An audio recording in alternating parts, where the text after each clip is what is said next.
ആലിന്റെ 2 വൃക്കകളും 10 വയസ്സുകാരി ശ്രേയയ്ക്കാണ് മാറ്റിവെച്ചത്. Thiruvananthapuram medical college ആശുപത്രിയിൽ നടന്ന ശസ്ത്രക്രിയ ഇന്ന് രാവിലെ പൂർത്തിയായി. ICUവിൽ ഡോക്ടർമാരുടെ നിരീക്ഷണത്തിലാണ് ശ്രേയ ഇപ്പോൾ.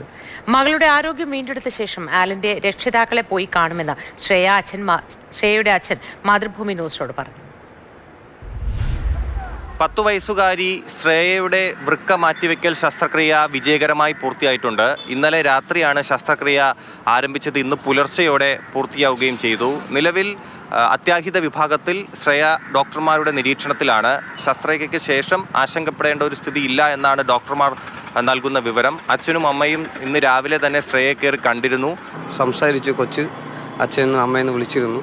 വളരെ സന്തോഷമായി. സംസാരിച്ചതിന് വളരെ സന്തോഷമായി. ഈ ആലിൻ എന്ന മോള് 10 മാസം പ്രായമുള്ള മകളാണ്. നിങ്ങളുടെ 10 വയസ്സുകാരി മകൾക്ക് വൃക്ക നൽകിയിരിക്കുന്നത്. അപ്പം നിങ്ങൾക്ക് എന്താ തോന്നുന്നത്? സർജറി ഇപ്പം കഴിഞ്ഞുള്ളൂ കൊച്ചിൻ്റെ. അത് കഴിഞ്ഞിട്ട് കൊച്ചി ഇത്തിരി നല്ല രീതിയിലായിട്ട് എനിക്ക് അവരെ കാണാൻ പോകണമെന്ന് വളരെ താല്പര്യമായി ഇരിക്കുന്നു. ഞാനും ഫാമിലിയായിട്ട് കാണാൻ പോകും. പിന്നെ അവരെ അച്ഛനും അമ്മയും 6 മാസമായല്ലേ. നമ്മുടെ വളരെ ദുഃഖമുണ്ട് ആ കൊച്ചിൻ്റെ. പിന്നെ അവരുടെ ദുഃഖം നമുക്കും ദുഃഖം നല്ല രീതിയിലുണ്ട്.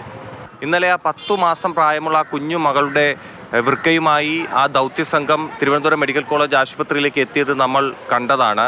ആ ദൗത്യം കഴിഞ്ഞതിന് ശേഷം ഡോക്ടർമാർ അവരുടെ ദൗത്യം ആശുപത്രിയിൽ പിന്നെ ആരംഭിക്കുകയായിരുന്നു. തിരുവനന്തപുരം മെഡിക്കൽ കോളേജ് ആശുപത്രിയെ സംബന്ധിച്ചുള്ള ഒരു പ്രധാനപ്പെട്ട കാര്യമെന്ന് പറയുന്നത് ഈ 10 വയസ്സ് പ്രായമുള്ള കുട്ടിക്ക് 2 വൃക്കകൾ മാറ്റിവെക്കുന്ന ശസ്ത്രക്രിയ അത് സമീപകാലത്ത് നടന്നിട്ടില്ല. അത് ആദ്യമായിട്ടാണ് അങ്ങനെ ഒരു ശസ്ത്രക്രിയ നടക്കുന്നത് എന്നൊരു വളരെ പ്രാധാന്യമുള്ള ഒരു പ്രത്യേകത കൂടി ഉണ്ട് എന്നുള്ള കാര്യം കൂടി നമ്മൾ ഓർക്കണം.